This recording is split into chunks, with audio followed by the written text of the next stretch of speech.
ये पूछा जाता है जो हैश के अपोजिट सरफेस पे क्या आएगा, हैश के विपरीत सतह पे क्या आएगा, ये चीज आपसे पूछे जा रहे हैं। तो दोस्तों आप ये बता दो, इस प्रकार के क्वेश्चन को सॉल्व करने के लिए जैसे आप कोई भी दो फिगर पिक करके क्वेश्चन का आंसर आप यहाँ पे इजीली दे सकते हैं। तो कोई भी दो फिगर पिक करके क्वेश्चन का आंसर आप ये दे सकते हैं। जैसे सपोज दैट हमने इन दोनों फिगर को कंबाइन करा, तो हमने इन दोनों फिगर को अगर कंबाइन करा तो हैश और हैश कॉमन है, तो हैश और हैश कॉमन है, इससे क्लॉकवाइज या एंटी क्लॉकवाइज डायरेक्शन में आप रोटेट कर दीजिए इसको। तो क्लॉकवाइज या एंटी क्लॉकवाइज डायरेक्शन में अगर आपने यहां पे रोटेट कर दिया तो इसको भी इसी डायरेक्शन में रोटेट कर देंगे। तो फर्स्ट फिगर में आप ये देख लीजिए क्या चला। फर्स्ट फिगर में जैसे हैश, इसके बाद आपने यहां पे एंड का सिंबल आप यहां पे डालेंगे और ये ऐसे डालेंगे। इसी तरीके से आप इस डायरेक्शन में भी आप देख लीजिए हैश, और यहां पे ये डॉट फिगर आप डालेंगे और यहां पे प्लस डालेंगे। ठीक है, तो हैश का अपोजिट अगर पूछा जा रहा है, सबका सब तो हो ही गया ना दोस्तों, तो आप ही बता दो हैश का परसेंटेज ही ना बचेगा, और ये परसेंटेज ये थर्ड फिगर में दिया गया है, और इस प्रकार से आप क्वेश्चन का आंसर पिक कर सकते हैं। देखो एक्चुअली करना क्या है, आपको तरीका मालूम होना चाहिए जो एग्जैक्टली क्वेश्चन हम सॉल्व कैसे करते हैं। तो आज के इस क्वेश्चंस के थ्रू, एक्सप्लेनेशन के थ्रू हमने सिर्फ आपको यह समझाने की कोशिश करी है जो इसका एक्सप्लेनेशन कैसे होता है। आपने क्या किया, चाहे दो फिगर दिया रहे, चाहे तीन फिगर दिया रहे, चाहे चार फिगर, दोस्तों आंसर आएगा कोई दो ही फिगर से। तो कौन सा दो फिगर, जिसमें कि एक घर कॉमन हो। कौन सा कॉमन था, हैश कॉमन था। हमने हैश हैश को कंसीडर करा, उसको क्लॉकवाइज या एंटी क्लॉकवाइज डायरेक्शन में आप रोटेट कर दीजिए। तो हमने क्लॉकवाइज डायरेक्शन में रोटेट कर दिया। और हैश का अपोजिट अगर पूछा जा रहा है तो हैश के अपोजिट की बात अगर आप करेंगे तो ये बता दो, हैश का हैश तो हो नहीं सकता है, और ये एंड का डॉट निकल गया, एस का प्लस निकल गया, हैश का हैश नहीं होगा। एक ही नया फिगर बचता है परसेंटेज, और यह परसेंटेज लगा के क्वेश्चन का आंसर निकल सकता है। तो आपको क्लास कितने बेनिफिशियल हैं, बिल्कुल कमेंट करके आप बताइए।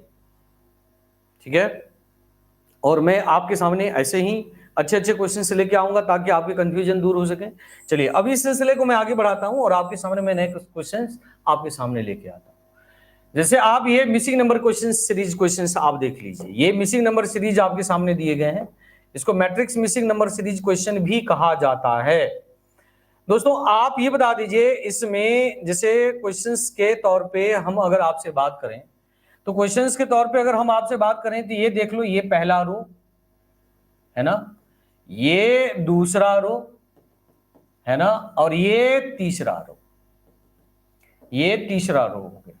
तो आप जैसा कि यहां पे ये देख पा रहे हैं जो इन रो में क्या चल रहा है, इस रो को आप सबसे पहले ऑब्जर्व करने की कोशिश करिए। या तो इसमें कंसेप्ट रो बेस चलता है या कॉलम बेस चलता है, किसी में भी आप देख सकते हैं। अब देखिए, जैसे मैं आपको एक्सप्लेनेशन के तौर पे आपसे यहां पे ये बताना चाहूंगा, जैसे ये देख लो, ये क्या है, 3 का स्क्वायर हो गया, 3 में 2 जोड़ दीजिए, ये 5 का स्क्वायर हो गया, 5 में 2 जोड़ दीजिए तो ये 7 का स्क्वायर हो गया। अब ये बता दो इसमें जैसे ये 6 में आपने जोड़ दिया 5, 6 और 5 11 है ना, 11 जोड़ दिया, 11 में फिर इसने 2 जोड़ दिया। अच्छा, इस हिसाब से आप देखते हैं तो ये 3 का स्क्वायर हो जाता है, ये 4 का स्क्वायर हो जाता है, तो ये 5 का स्क्वायर हो जाएगा, 25 25।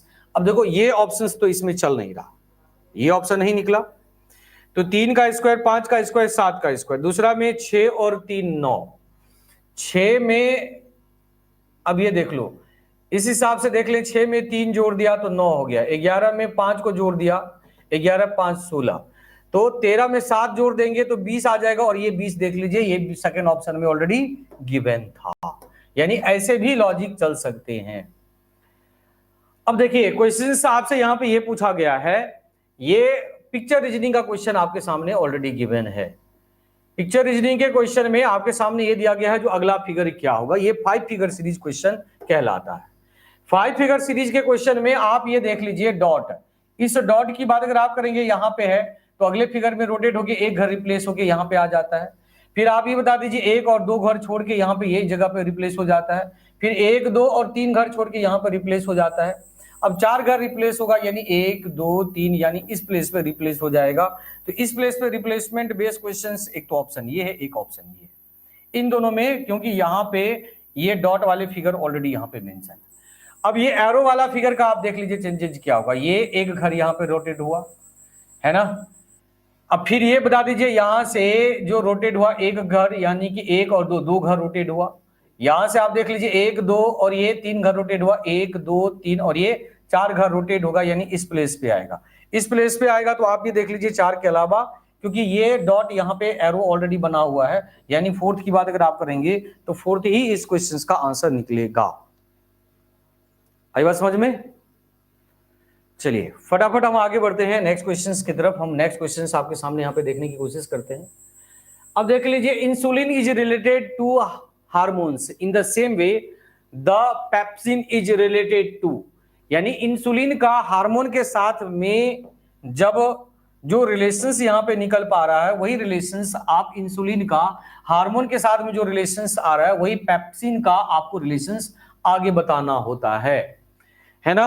तो आप ये बता दीजिए इस हिसाब से, अगर आप यहां देखते हैं, as a insulin is a, है ना, hormones that on the body sugar, similarly the pepsin is enzyme that help in diagnosis, है ना।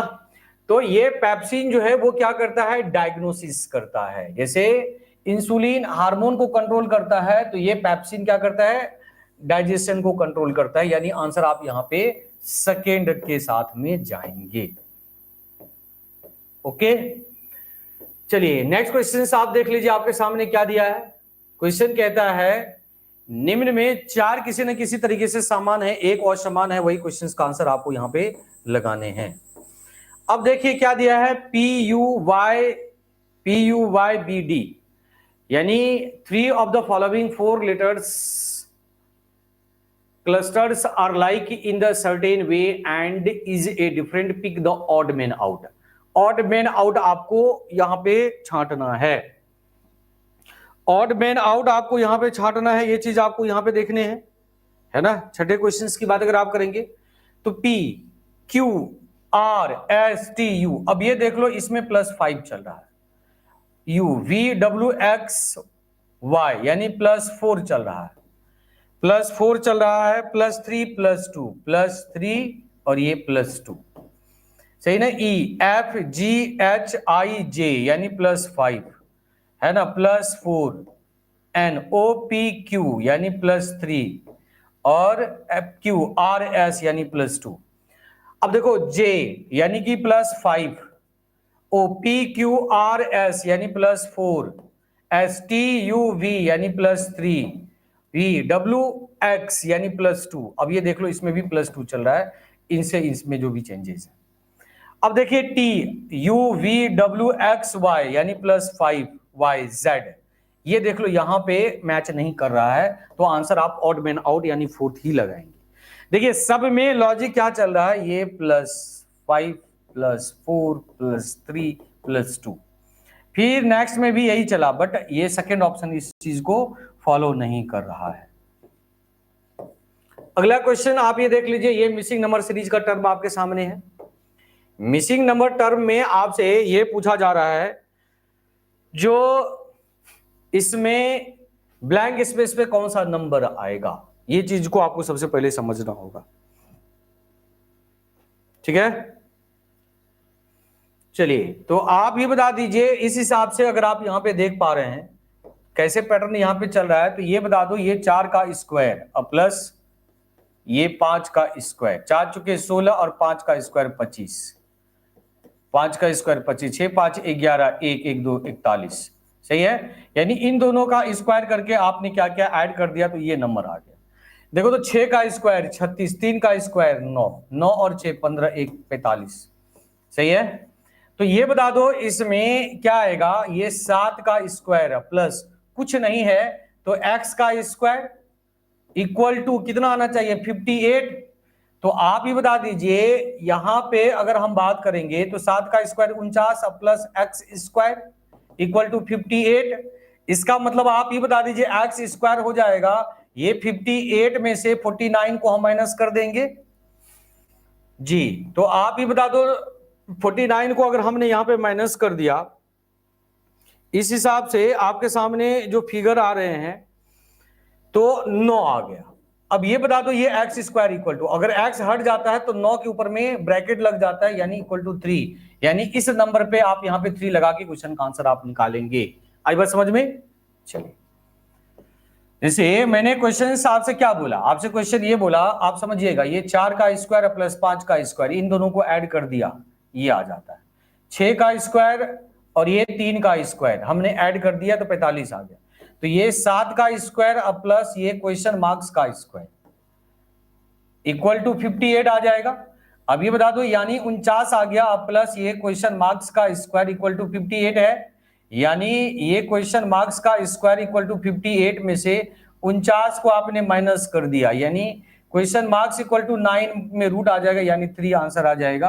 और ये 3 देख लीजिए ऑप्शन में ऑलरेडी गिवन था, तो आंसर आप यहाँ पे फर्स्ट वन लगा के क्वेश्चन का आंसर निकल भी सकते हैं। चलिए अगला प्रश्न हम देखते हैं क्या दिया है। नेक्स्ट क्वेश्चन, ये नंबर सीरीज का क्वेश्चन आपके सामने यहाँ पे ऑलरेडी गिवन है। नंबर के सीरीज में आप ये देख लीजिए, इसमें पैटर्न क्या चल रहा है, इन दोनों के बीच में 8 का डिफरेंस, इन दोनों के बीच में 2 यानी 16 का डिफरेंस, इन दोनों के बीच में यानी 32 का डिफरेंस है ना, 16 के बाद 24 का डिफरेंस क्या चला है, ये 24 का डिफरेंस। चलिए 24 के बाद की बात अगर आप करेंगे तो इसके बाद आपके सामने जो है ये 32 का डिफरेंस, इन दोनों के बीच में 32 का डिफरेंस देख लो, 8 16 16 8 24 24 और 8 32 32 और 8 40, यानी कि 40 का डिफरेंस होना चाहिए। चलिए तो आप इसमें जोड़ दीजिए, यानी 8 और 2 10, 1 3 1 4 6 4 10 1 1 2 200 ऑप्शन में ऑलरेडी है भी, तो आंसर आप क्या लगा देंगे, 1 ऑप्शन आप लगा के आंसर निकल सकते हैं। नेक्स्ट क्वेश्चन आप देख लीजिए। नेक्स्ट क्वेश्चन में आपके सामने ये दिया गया है, इसमें कौन से 2 सिंबल को आपस में इंटरचेंज कर दें जो LHS इक्वल टू RHS हो जाता है। तो आप भाई ये बता दो, पहला ऑप्शन से दिया गया, इसमें कोई ट्रिक तो चलता नहीं है। अगर ये प्लस और डिवाइड को आपस में इंटरचेंज कर दें, यानी इनको अगर आपस में इंटरचेंज कर दें, तो आपके सामने इक्वेशन बनेगा क्या, आपके इक्वेशन ये बन जाएंगे, यानी 27 और यहां पे प्लस को उठा के लाओगे +3 और यहां पे -18 और ये डिवाइडेड 3 इंटू 2 इक्वल टू 18, ये आ जाएगा आपके सामने। चलिए अगला, अगर आप सिंबल को यहां पे चेंज करने की कोशिश करेंगे तो आप ये बता दो, इस हिसाब से आप इसमें मैथमेटिकल ऑपरेशन यानी बोर्डमास का रूल अप्लाई करोगे। बोर्डमास का रूल अगर आप यहां पे अप्लाई करने जाओगे तो ऑब्वियसली सी बात है, अब सबसे पहले डिवीजन का काम करेंगे, 3 6 के 18 यानी 6 आ गया, और 6 को 2 से गुना कर देंगे, यानी इतना कैलकुलेशन करने के बाद तो 12 ही आया। अब देखिए यहाँ पे -3 हो जाएगा और +27 हो जाएगा और इक्वल टू 18 होना चाहिए। अगला स्टेप आप जरा काउंट करने की कोशिश करिए, तो यानी कि कितना जाता है, ये 30 हो जाएगा, इन दोनों को जोड़ देंगे तो, और -12 इक्वल टू 18, यानी आप ये बता दीजिए 18 इक्वल टू 18 हो गया कि नहीं, यानी आंसर 1 के अलावा और कोई भी ऑप्शन हो सकता है क्या। आप कहेंगे सर इसमें ट्रिक क्या है, दोस्तों इसमें कोई ट्रिक नहीं चलता, इसमें आपको ऑप्शंस आपको अप्लाई करके ही देखना होगा। कैलकुलेशन मैटर ये करता है, जो आपका कैलकुलेशन कितना फास्ट है, इसी के यहाँ पे आप क्वेश्चन का आंसर आप निकाल सकते हैं, आपके कैलकुलेशन कितने फास्ट हैं। सही है। चलिए अगला क्वेश्चन हम यहां पे देखने की कोशिश करें। नेक्स्ट क्वेश्चन आपके सामने क्या बोलता है, देखो आपसे बोलता है, इसमें वायलेंट का जिस प्रकार से फिग के साथ में रिलेशन है, वही रिलेशंस आपको आगे अप्लाई करके क्वेश्चंस का आंसर देना चाहिए। तो इसमें आप ये बता दीजिए, जिन एयरक्राफ्ट यानी फर्स्ट के अलावा कोई भी क्वेश्चन का आंसर नहीं निकल सकता है, इसका आंसर आप क्या लगा देंगे, फर्स्ट लगा देंगे। सही है।